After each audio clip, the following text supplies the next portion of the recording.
네, 두 분과 함께합니다. 시사인의 김은지 기자 모셨고요. 어서 오세요. 네, 안녕하세요. 오마이뉴스의 곽우신 기자 모셨습니다. 어서 오세요. 네, 안녕하세요. 네, 폭염에 건강관리 잘하고 계시죠? 네, 날이 덥습니다. 또 날이 더운데도 태풍으로 올라오고 있습니다. 아무튼 건강관리, 안전관리 잘하시고요, 두 분. 네.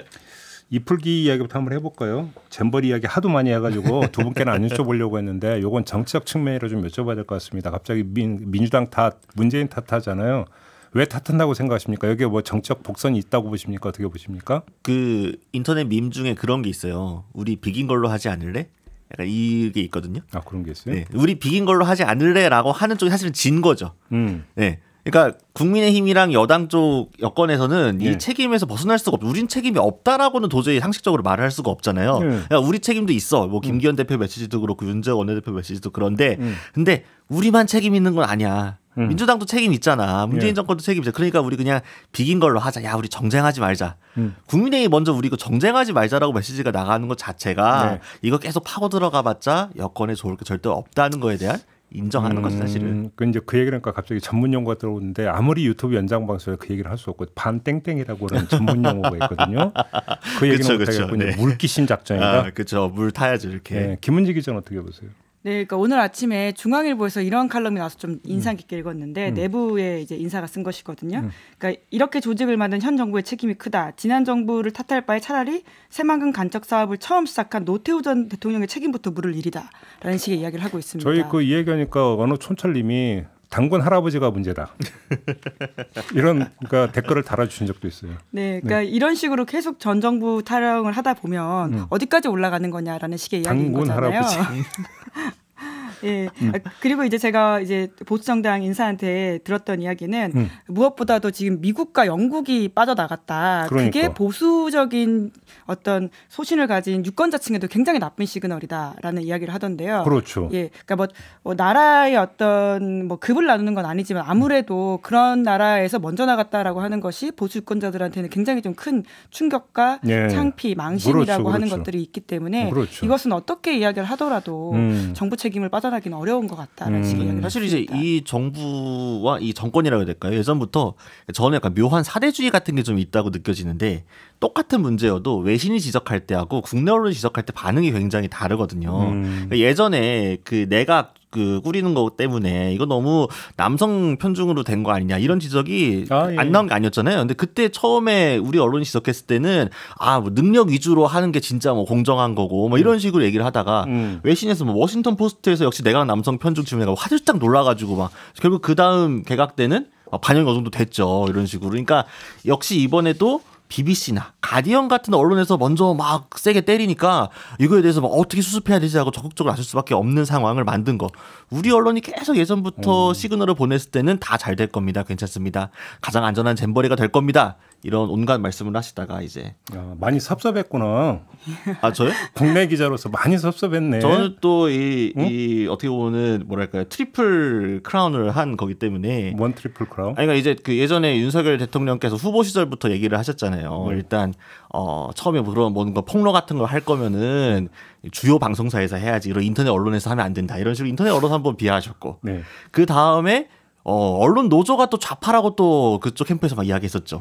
한국 기자협회도 좌편향돼 있다고 지적하셨잖아요. 그렇죠? 그러니까 기자협회, 언론 노조의 인터넷 매체를 다니는 저는 이 거의 지금 정권에서는 뭐 이 상태도 안 해주는 그런 기자가 되어버렸다. 섭섭한 걸 넘어서 삐쩍거렸었구나. 저요? 아니 삐친다기보다는 그러니까 그게 이 정권의 어떤 품을 보여주는 뭐 여전히 저희 할 일 열심히 하면 되죠. 근데 그런 와중에 자꾸 다른 언론만 너무 신경 쓰는 것 같아서 조금 더 저희를 돌아봐줄 수 있게 더 열심히 하겠습니다. 제가. 근데 사실 이제 외신을 신경 쓰는 건 단순히 이제 보수 정당만의 태도는 아니고요. 이게 한국 사람 전반의 태도라는 생각이 드는데 특히 똑같이 지적되더라도 말씀하신 것처럼 외신에서 지적하면 더더 예민하고 외국에서 바라보는 우리의 시선, 특히나 서구 언론이 바라보는 우리의 모습에 굉장히 예민하다. 이거는 전반적인 우리의 또 특징이라는 생각이 그렇게 예민했으면 좀 잘하지. 아니 세계 158개 나라인가요? 159개 나라인가?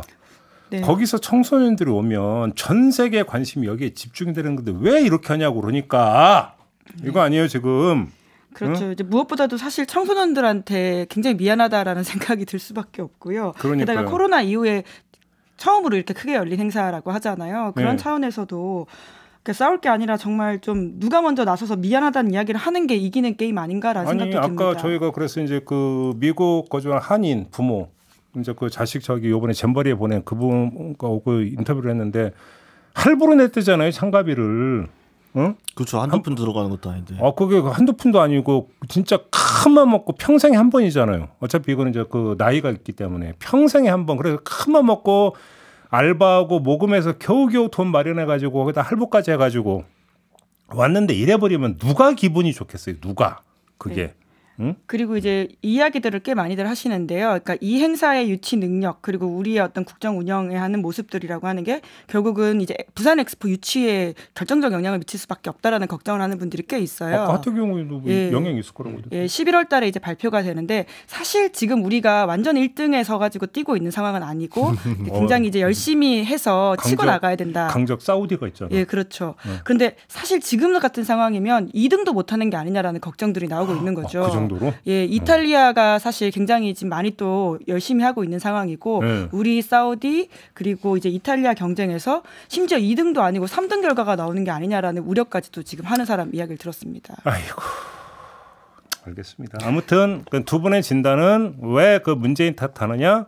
우리 비긴 걸로 하자. 그렇죠. 뭐 이런 차원이다. 네, 이제 뭐 물론 이제 전 정부의 잘못이 없다, 그리고 민주당의 잘못이 없다라고 할 수 없겠죠. 하지만 그렇죠. 네. 제가 아까도 말씀드렸지만 먼저 잘못했다고 말하는 쪽이 훨씬 더 사람들 마음을 살 수 있는 거다라는 이야기인 거죠. 그러니까 이럴 때 여당이 좀 품격 있게 책임을 통감을 다 인정을 하면서 수습에 만전을 기하겠다 하고 뭐 굳이 민주당 뭐 문재인 전 대통령 이름 언급 안 하면 알아서 또 국민들이 평가하지 않겠습니까? 그리고 사실 후반부에 가서 그래도 조금 좀 뭔가 정리가 되고 있는 듯한 분위기가 생긴다 막 이런 보도도 나오고 했으니까 어떻게 유종의 미를 거둘지 집중하고 그거 지나고 나서 이렇게 그 후에 책임 공방을 하더라도 늦지 않았을 텐데 먼저 이렇게 되면 벌써 국민 여론들부터 역시 이 정권은 이런 안전관리라든가 이런 조직적으로 뭔가를 하는 거에 대해서 능력 자체가 떨어지는구나. 행정집행 능력이 현저히 낮구나. 이렇게 생각할 수밖에 없잖아요. 알겠습니다. 뭐 이건 이 정도로 하고 이풀기였으니까 오늘 본론으로 좀 들어갔으면 좋겠는데 곽우선 기자가 지금 국민의힘 출입하죠? 네, 그렇습니다. 심평 변호사가 얘기한 거 있잖아요. 이른바 수도권 폭망론.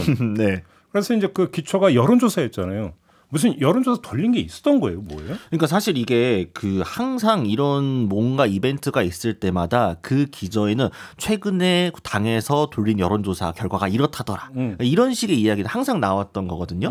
사실 그때마다 출처가 좀 불분명한데 일단 이 여론조사 얘기 나오는 시점이 심평 변호사 발언 이전에 만들어져서 실제로 돌았던 건지 아니면 심평 변호사가 발언한 이후에 누가 짜맞춘 건지도 좀 확실하지 않습니다. 사실 이라고 해가지고 도는 그 내용들이 오늘 뭐 심평 변호사가 이제 CBS 라디오 나와가지고 한 얘기는 그 얘기가 나오고 나서 자신한테 그 얘기를 해준 기자한테 다시 전화를 물어봤더니 그 기자는 그 발언을 바꾸지 않았다라고 해요. 그러니까 기자가 본 내용이 뭔가 있긴 있다는 거죠. 그러니까 심평 변호사한테 그 얘기를 해준 게 기자래요? 그러니까 처음에 여당 정치인이 얘기를 해줬고 그 다음에 그 정치인에게 듣고 나서 기자한테도 확인차 물어봤었는데 확인 전화를 했더니 근데 그 기자가 처음에 확인을 해줘가지고 나름 심평 변호사는 난 크로스 체크가 됐구나. 나름 크로스 체크했다. 네, 그래서 얘기를 했다가 지금 이제 당에서 공식적으로 부인을 하니까 다시 그 기자한테 전화로 물어봤다는 거죠.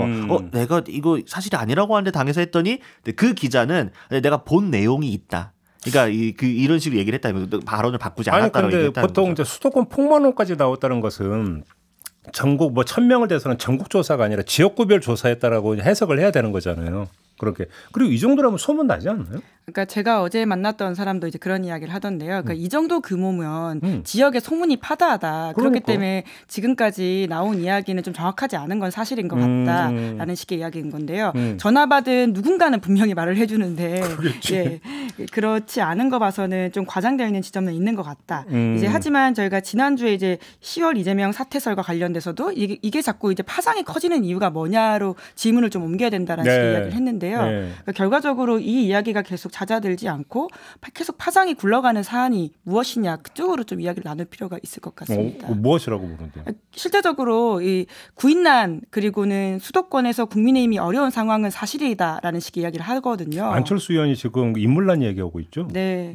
그러니까 제가 안 그래도 그래서 어려운 시그널이 있는 것 같은데 그 국민의힘 원내에서 수도권 뛰고 있는 사람한테 좀 연락을 해서 물어봤어요. 뭐래요? 좀 어렵냐라고 했더니 어려운 어려운 건 사실이다. 그래요? 예, 그렇게 이야기를 하더라고요. 전면에 나서 가지고는 이제 조직하고 사람 만나고 그리고 내년 선거를 준비하는 사람이 가장 좀 피부에 와닿게 알고 있잖아요. 그러니까 누가 그런 얘기를 하거든요. 총선 같은 경우는 판세를 읽는 가장 좋은 척도 중에 하나가 공천 경쟁률을 모으면 된다. 왜 그러냐면 공천 신청하는 사람 입장에서 인생을 걸고 하는 거기 때문에 촉수는 전부 다 뻗어가지고 다 그 알아본 다음에 신청을 하는 말들을 할 거 아니냐. 그러니까 만약에 A 정당에 그 공천이 몰린다면 거기가 전망이 있다는 얘기다. 어찌 보면 너무나 당연한 얘기거든요. 네. 그런데 지금에서 수도권에서 인물난을 겪고 있는 게 맞다면 그거는 지금 거꾸로다라는 얘기가 되는 거죠. 사실. 예, 그래서 네. 이제 그러니까 사실은 이번 여론조사의 실체가 있었느냐 없었느냐보다 중요한 거는 말씀해 주신 것처럼 이 여론조사 내용에 대해서 상당한 파장이 일고 있다. 그만큼 국민의힘 내부에서도 수도권을 중심으로 한 위기론이 상당히 힘을 받고 있다라는 얘기인 거거든요. 그러니까 그만큼 이렇게 파장이 커지는 건데 그럼 그 이 위기론이 사실은 인물론과 연결될 수밖에 없는 거죠. 그러니까 그렇죠. 지금 뭐 물갈이 얘기도 나오고 있지만 지금 계속 얘기 나오는 게 용산 대통령실에서 그러면은 이 인물난을 어떻게 돌파를 하려고 하지? 대통령실에서 뭐 많이 내려보내고 그 다음에 뭐 내각에서도 뭐 차출하고 검사? 그 다음에 검사 공천하고 뭐 이런 시나리오들인 거잖아요. 근데 이제 뭐 다들 아시겠지만 대통령실에서 누가 내려간다고 한들 대통령의 인기가 별로 없으면 그 사람이 힘을 받기가 어렵잖아요. 내각도 마찬가지인 거죠. 지금 얘기 나오는 사람들 예를 들면 뭐 김은혜 홍보수석이 그래서 분당갑으로 돌아갈 것이냐 그래서 출마할 를 것이냐 정해진 건 없지만 그런 소문은 파다하잖아요. 그런데 그럼 김은혜 홍보수석이 과연 홍보수석을 하기 전과 홍보수석과 지금을 비교했을 때 국민적인 인기라든가 논란이라든가 뭔가 능력이 더 검증되고 올라갔냐. 저는 오히려 경기도지사 후보 출마할 때보다 지금이 더 오히려 정치적으로 많이 잃어버린 게 많다. 자산적으로. 이런 사람 내려보내서 분당갑에서 하나 꽂은들 과연 그게 수도권 승리의 견인이 될 것인가 이런 의구심이 의원들 사이에서 나오는 거죠. 그러니까 아까 저희가 이제 하태경 의원하고 인터뷰에서 이 문제를 질문을 했어요. 그랬더니 하태경 의원은 가장 기본 전제가 뭐냐면 이재명 대표는 구속될 거다. 그래서 이재명 체제는 무너진다. 그래서 새로운 체제가 들어서는 것이고 중도 어필이 아마 더 될 거다라는 걸 전제를 깔고 하는 얘기긴 한데 그러면 국민의힘은 상당히 심각해진다. 수도권 정도가 아니라 자기 지역구도 그러니까 위험해진다. 이런 얘기를 했어요. 부산 같은 경우도. 응? 자, 그럼 여기서 한번 이런 얘기를 해요. 그러면 국민의힘 안에서 수도권 위기론이 돌고 있는 것은 어느 정도는 사실이다라고 전제를 한다면 수도권에서 위기론이 돌고 있는 주된 이유 중에 하나가 민주당 요인도 있다. 조금 전에 하태경 의원의 진단을 이런 것들이 깔려 있는 겁니까? 아니 근데 그 민주당 위기도 그러니까 사실 국민의힘과 민주당은 서로 강하게 연계가 되어 있기 때문에 민주당의 위기가 곧 국민의힘의 기회고 국민의힘의 위기가 곧 민주당의 기회 약간 이런 구조를 계속 걷고 왔잖아요. 근데 사실은 그러니까 지금 상황에서 국민의힘 같은 경우에 결국 윤석열 대통령의 얼굴을 내밀고 총선을 치를 수밖에 없는 상황인데 결국 정권 심판론? 네, 그러니까 국정 지지도를 봐야 되잖아요. 윤석열 대통령 국정 지지도를 보았을 때 특히 수도권을 중심으로 보았을 때 윤석열 대통령 국정 잘한다라고 평가하는 사람들보다 오차범위 밖으로 못한다는 평가가 훨씬 압도적으로 많은 건 사실이잖아요. 그러면은 그 사람들이 아무리 뭐 지지고 볶고 하더라도 국민의힘을 찍어줄 사람들은 아니라는 거죠. 기본적으로 국민의힘이 갖고 지킬 수 있는 최소한의 안전자산이 얼마 없는 상태에서 수도권 선거를 치러야 되는데 이 변수를 만들어내기가 너무 어렵기 때문에 결국 국민의힘은 민주당만 바라보고 있는 거죠. 민주당이 뭔가 계속 똥볼을 차주기를 민주당이 뭔가 자살골을 넣어주기를 그러지 않으면 국민의힘은 반전을 만들기가 어려운 상황인 거죠. 그 검찰 출신 이야기를 조금 더 덧붙여 보자면 이제 보통 이제 사람이 왜 없냐 검사 뭐 수십 명이 대기하고 있다라는 소문이 이제 원래 여의도에서 행행했었잖아요. 40명설부터 뭐 되게 많았잖아요. 그래서 저도 이제 그 이야기를 똑같이 했죠. 아니 사람이 왜 없냐 검사 출신들이 오면 되는 거 아니냐라고 했더니 그 해당 인사 말이 이거였습니다. 그 사람들 어디 나간다고 하는 짓 봤냐. 그 사람들 다 이제 TK, PK로 물망이 오르고 있지 어려운 지역 나간다고 하는 사람들은 아니다. 지금 이제 아까 가구신 기자가 말씀하신 것처럼 내각에서 차출하고 검사 출신들이 오고 소위 말하는 친윤이라고 할 수 있는 인사들이 가겠다고 하는 곳은 서울 수도권이 아니다. 그것만 보더라도 지금 그렇게 상황이 쉽다라고 보긴 어렵다라고 하는 것이고요. 그래서 제가 아니 그래도 정부 여당 같은 경우에는 출마를 하고 만에 하나 떨어진다고 하더라도 챙겨줄 자리 같은 것들이 있기 때문에 사람을 유인할 수 있는 유인책이 있지 않느냐라고 질문을 드렸더니 그거는 호남에 나가는 사람들 몫이다라는 식의 이야기를 하더라고요. 그래요? 이제 뭐 약간 이제 그 완전하게 이제 모든 걸 다 장악하고 하는 이야기는 아니겠지만 전통적으로 이제 보수 정당에서 고생해서 나가고 그 이후까지도 스텝을 생각해 줄 수 있는 사람들을 우선순위는 호남이라고 하는 것이죠. 그런 차원에서 보더라도 지금 서울 수도권은 그 사람 찾는 게 어려운 건 사실인 것 같다. 그러니까 이제 그 일반적 분석은 이제 총선은 정권 심판 성격을 띠고 있기 때문에 정권 심판론을 야당이 앞세울 것은 뭐 기정사실이고, 그럼 거기에 맞서는 구도를 어떻게 짤 것이냐, 이게 이제 여당의 숙제인데, 정권 안정론으로 가면 망한다. 왜 그러냐면 정권 안정론이라고 하는 것은 대통령의 지지율이 고공행진할 때는 먹히는 거지. 지금 한국갤럽을 기초로 한다면 30% 초반대였던 지지율 가지고 정권 안정론 이야기하면 전 씨알이 안 먹힌다.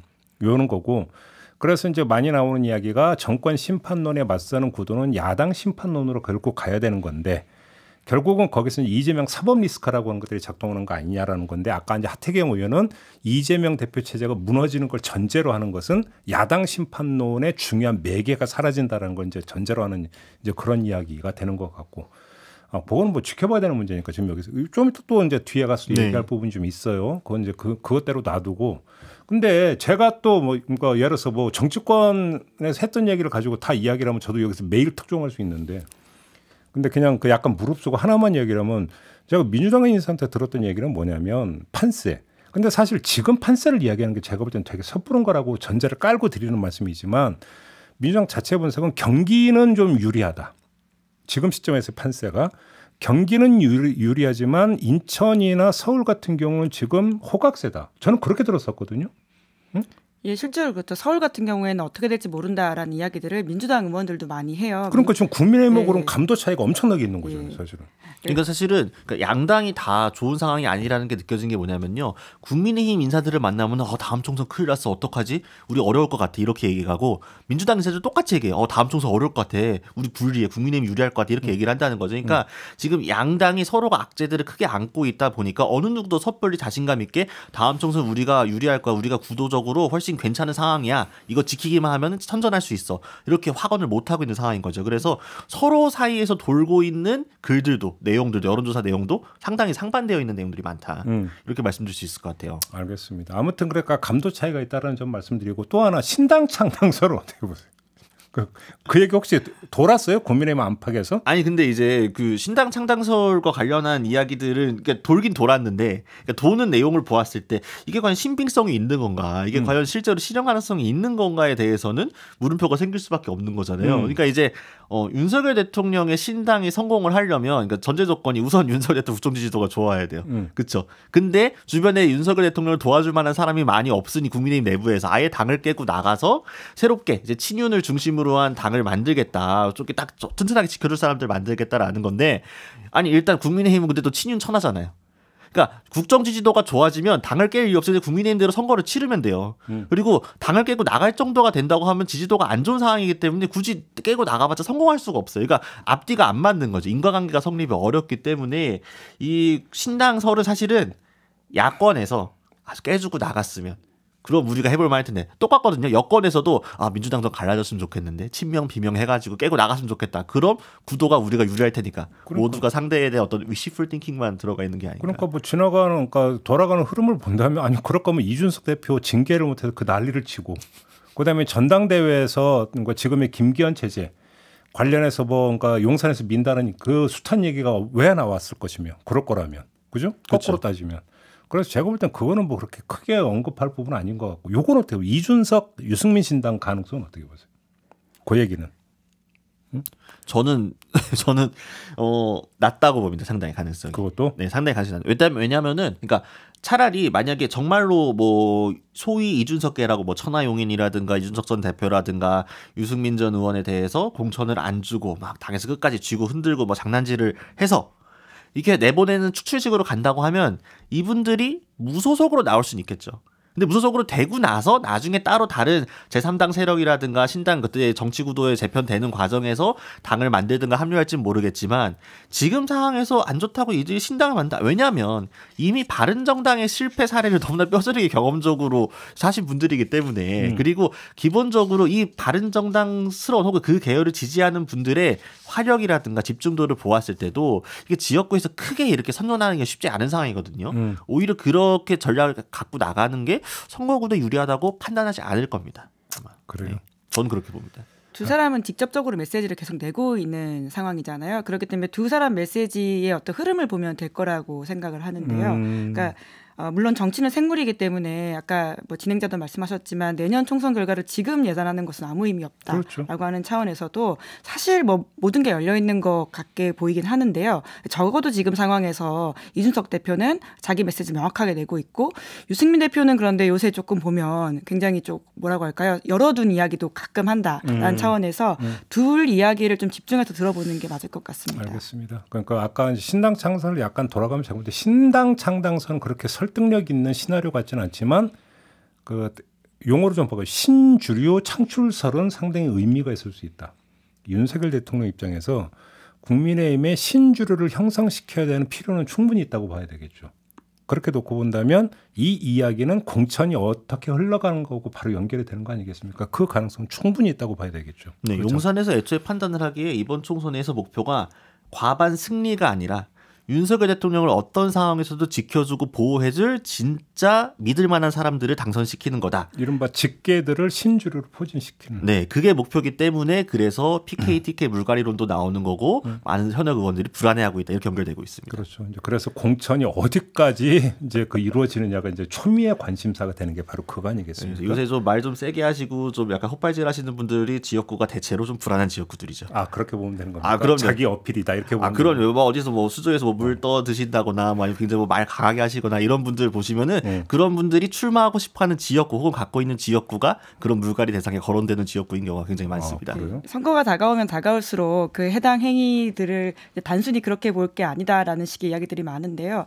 특히나 그 말씀하신 정치인들의 메시지의 수신처는 일반 국민이 아니다라고 하는 건 우리가 좀 누누이 알아낼 필요가 있을 것 같습니다. 맞아요. 용산에 가닿고 있다라고 그렇죠. 하는 것이죠. 근데 그 얘기하면 민주당이라고 다룬 거예요? 그러면? 그렇죠. 예. 근데 적어도 지금도 근데 이제 민주당 같은 경우에는 혁신위가 굴러가고 있고 그리고 또 이재명 대표 체제에 대한 여러 가지 지금 사법 관련된 이슈가 있기 때문에 또 열려 있는 상황이다라고 보는 사람들도 있어가지고요. 자기 길을 가거나 혹은 또 이제 이재명 대표와 관련해서 같은 길을 가거나 각자의 선택에 바로 있는 그 것이죠. 지점인데 어제 저희가 이제 정성호 의원하고 인터뷰했는데 정성호 의원 얘기는 이거예요. 그러니까 일단 정기 국회 때까지는 차렷.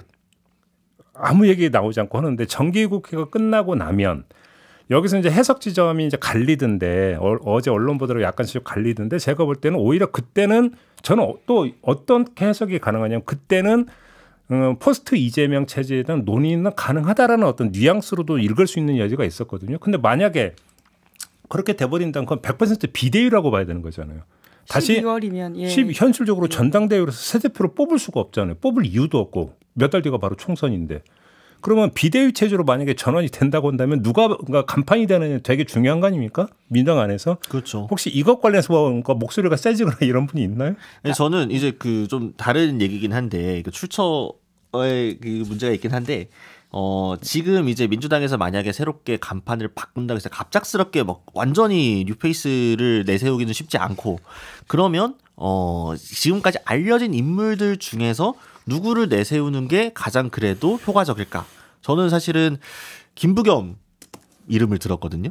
네, 김부겸 전 총리. 네, 총리가 가장 높으셨죠. 아, 예. 김부겸 전 총리 이야기가 회자가 되고 있다는 겁니까? 네, 그러니까 김부겸 전 총리 정도가 만약에 물론 정계 은퇴를 선언을 했고 전면에 나서지 않고 있는 상황이기 때문에 명분도 필요하고 뭔가 그런 이 인과관계적으로 좀 자리도 만들어질 필요가 있겠지만 만약 김부겸 전 총리가 다시 등판을 해서 총선을 이끌면서 대구 출마를 선언을 한다고 하게 되면은 주요 격전지가 대구가 되겠죠.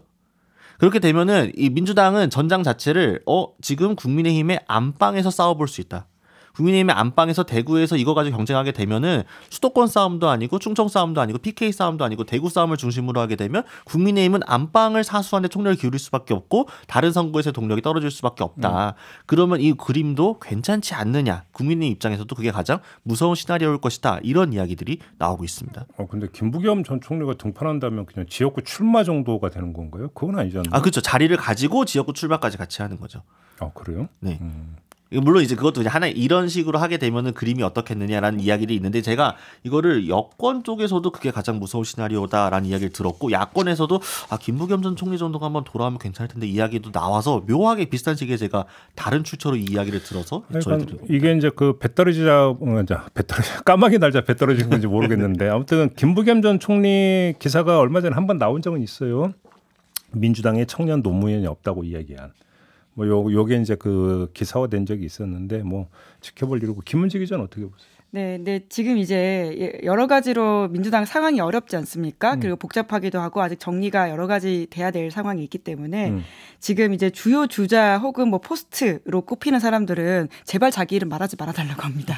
지금 상황에서 꼽히는 게 훨씬 더 자기한테 마이너스라고 생각을 하거든요. 네, 그렇기 때문에 지금은 다들 실제적으로 속내가 어떨지 모르더라도 공식적으로는 제발 나는 좀 이야기하지 말아달라. 내 이름 얘기하지 말라고 얘기하는 사람이 누구예요? 네, 여기까지만 하겠습니다. 그러니까 지금은 관망세로 상황을 보고 있는 사람들이 꽤 많다. 그리고 이제 친명계 이야기를 조금 더 말씀드리자면 친명계의 주요 이야기는 이렇습니다. 그럼 대안이 뭐냐? 이재명만한 대안 없지 않느냐? 이 이야기를 계속해서 하고 있기 때문에 지금 검찰 수사 상황이라든지 그 향후 전국들을 봐가지고 굴러가는 것들이 여러 가지 고차 방정식이 나올 수 있게 열려 있다라고 봐야 될 것 같습니다. 근데 이제 예를 들어서 이제 좀 약간 도식적으로 정리를 하면 민주당에 세 가지 시나리오가 있겠죠. 하나는 그냥 이재명 체제가 그대로 유지되는 상태에서 총선까지 치르고 총선 결과를 심판받겠다고 하는 시나리오가 1번. 2번은 조금 전에 말씀드린 대로 이제 정기국회 끝낸 다음에 비대위 체제로 전환을 하면서 비대위 체제로 총선을 치르는 시나리오가 하나. 3번은 여기서 그러니까 약간 절충안이 되는 부분인데 오히려 선대위에 어떤 방점을 두면서 선대위 간판들을 대중적 지명도가 높은 사람으로 하면서 선대위 체제로 총선을 치르는 시나리오 셋. 요 세 가지가 있는 거 아니겠습니까? 근데 이제 지금 두 분이 말씀하신 것은 여기서 2번 시나리오, 그러니까 비대위 시나리오를 전제로 지금 하는 이야기인 거잖아요. 저는 3번 정도로 얘기하고 3번도 가능하다. 네.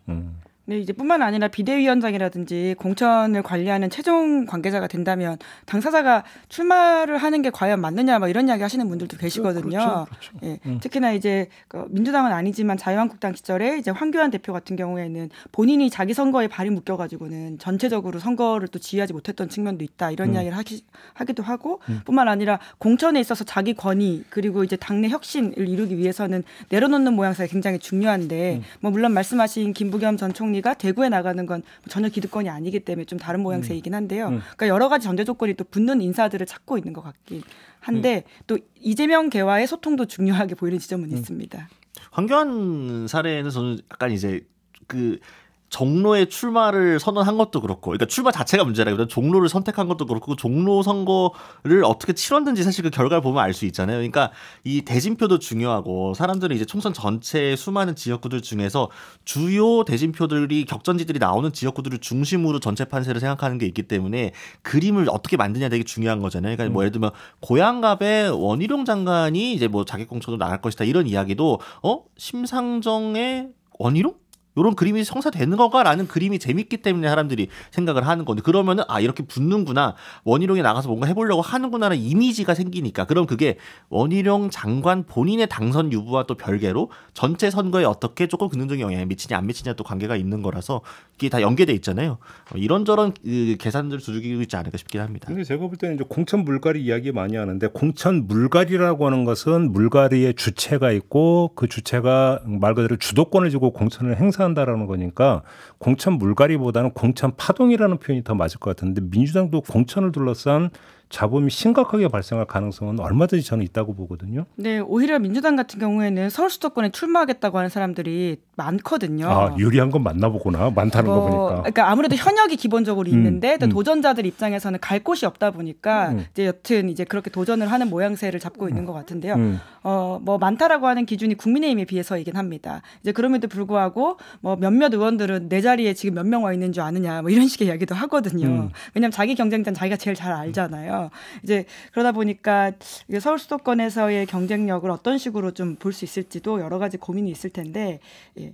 그러니까 지금 그러니까 그 말씀하고 연결이 되는 건데 어제 정성호 의원 인터뷰인데 정성호 의원은 상당히 공천룰 변경과 관련해서 현역 기득권 타파를 상당히 강조를 하더라고요. 근데 이게 뭐하고 맞물리냐면 지금 김은지 기자가 사실은 중요한 포인트를 얘기해 준 건데 지난 총선에서 민주당의 성적표가 되게 좋았기 때문에 현역이 되게 많아요. 현역이 되게 많은데 현역이 많다라는 이야기는 거꾸로 얘기하면 현역 물갈이 필요성도 그만큼 많다라는 뜻이 되기도 해요. 왜 그러냐면 지금 두 분 정치부 기자지만 민주당 그 소속 의원 다 알아요? 다 모르죠. 그렇죠. 누가 어디에 있는지도 모를 정도로 존재감 없는 현역 의원들도 되게 많죠. 그러면 그런 사람들이 금배지를 계속 달고 있어야 되는 이유가 뭐가 있어요? 그러면 당연히 현역 교체 이야기가 나와야 되는데 현역 교체 이야기가 나오는 순간에 어떤 그 갈등 지점이 두 가지가 있는 거예요. 하나는 아무리 그래도 현역 프리미엄이 있기 때문에 이게 그 갈등 양상으로 빚을 때에는 나중에 어떤 그 본선 가서 어떤 문제가 발생하느냐라고는 리스크가 하나가 있다. 현역 리스크가 있다라는 부분이고 또 한 가지는 이게 친명 대 비명 구도고 얽혀 들어가 버리면 상당히 복잡한 그림이 여기서 연출이 될 수 있다라는 거거든요. 그런 점에서 우리가 공천 이야기를 하면 자꾸 국민의힘에서 무슨 뭐 파동이 일어날까 이것만 자꾸 그러니까 시선을 집중하는데 민주당 같은 경우도 못지않게 지금 사실은 내연돼 있는 부분이 크다. 이 점도 함께 봐야 된다는 것이죠. 그렇죠? 근데 그 부분들이 또 뭐하고 연결되냐면 지도 체제하고 연결이 되는 거죠. 네, 이제 그래서 혁신위가 지금 뭐 대의원제만이 아니라 공천 관련된 룰도 이제 발표할 거다라는 이제 이야기들이 나오고 있거든요. 그렇죠. 거기에 굉장히 관심이 사실은 메인 전선은 거기인 것이죠. 근데 아무튼 그러면 지금 민주당 같은 경우도 목소리 크게 내고 되게 열심히 일하는 분은 혹시 비대위원장을 염두에 두고 있는지 한번 좀 의심해서 봐야 된다. 이 말인가요? 두 분의 말씀을 정리하면? 실제로 이제 제 만난 민주당 중진 중에서 그런 이야기를 하더라고요. 요새 누가 그런 말씀을 하시는 거는 아마 이제 이후를 생각하시는 게 아니겠냐. 국가를 위해서 아니에요? 뭐 국가도 생각하고 자기도 생각하고 국가와 당이 돌아가는 거에 대해서 상당히 어떤 걱정해서 그러는 거 아닌가요? 제가 여의도 정치인들을 많이 만나보면서 느낀 건 뭐냐면요. 그러니까 본인이 잘 되는 것 이꼴 국가가 잘 되는 거라고 생각하시는 분들이 그래요? 굉장히 많습니다. 예, 그렇기 때문에 아마 그 두 개를 떼어놓고 생각하시는 분들은 별로 없을 거예요. 짐이 곧 국가다. 요 정신이 아직까지 현대에서도 계승이 되고 그렇죠. 있는 많기 때문에. 의원님들 만나보면 저는 의원님 중에서 나라 걱정 안 하는 의원을 본 적이 없어요. 예. 그다음에 이게 그러니까 이 국가는 나를 중심으로 돌아가더라고요. 얘기를 나눠보면 다들. 그렇죠? 그렇죠. 두 분도 공감하죠, 그 얘기. 예, 근데 뭐 이제 그러한 자기에 대한 집중이 뭐 공적인 걸로 잘 연결되면 전 좋은 정치인일 수 그렇죠. 있다고 그게 보거든요. 공적 책임감으로 예. 발현되면 되게 좋은 건데. 예. 근데 이제 오로지 자기한테만 이게 머물게 되면 조금 곤란하겠죠. 그러니까 이 지점에서 사실 국민의힘에서 재밌는 게 뭐냐면은 국민의힘에 어떤 사람을 만나도 이제 내부적으로 들어보게 되면 이재명 대표 체제가 바뀌면 안 된다. 이재명 대표의 얼굴로 민주당이 선거를 치러줘야 그래도 국민의힘 해볼 만하다. 이재명 대표가 계속 나오면은 우리가 이길 수 있다. 그러니까 이런 식의 낙관론과 이제 기대가 섞인 이야기들을 많이 하거든요. 근데 재밌는 게 지난 대선으로 시기를 조금 돌려보게 되면 지난 대선 때 민주당 인사들은 다 뭐라고 했냐면은 제발 국민의힘 경선에서 윤석열 후보가 최종 후보가 되었으면 좋겠다. 윤석열 후보가 나오는 게 홍준표나 유승민을 상대하는 것보다 훨씬 쉽다. 그래야 우리가 이길 수 있다라고 했지만 결과가 어떻게 됐죠? 결과는 이렇게 됐잖아요. 그러니까 지금 국민의힘에서의 어떤 그 막연한 낙관과 기대. 이재명 대표가 계속 얼굴에 있으면 우리가 뭐 사법 리스크도 있고 뭐도 있고 하니까 우리가 유리할 거 이길 수 있을 거야라는 게 과연 그건 또 얼마나 근거가 있는 건가 정말 다른 것과 비교했을 때 이것도 좀 돌아보면 재밌을 것 같아요. 어느 날인가부터인가 정치권에서 유행한 게 이제 나땡이잖아, 나땡. 누가 나오지면 땡큐 뭐 이거 그죠? 이 시리즈가 있는 거죠. 뭐 그런 거죠. 네. 그냥 상대를 보지 말고 자기를 봐라 이런 말씀인 거죠. 네, 알겠습니다. 오늘 이야기는 좀 이렇게 좀 마무리를 해야 될 것 같네요. 두 분 혹시 못한 말씀 있으신가요? 없습니까? 알겠습니다. 이렇게 마무리하고 저도 함께 올라가겠습니다. 고맙습니다. 감사합니다.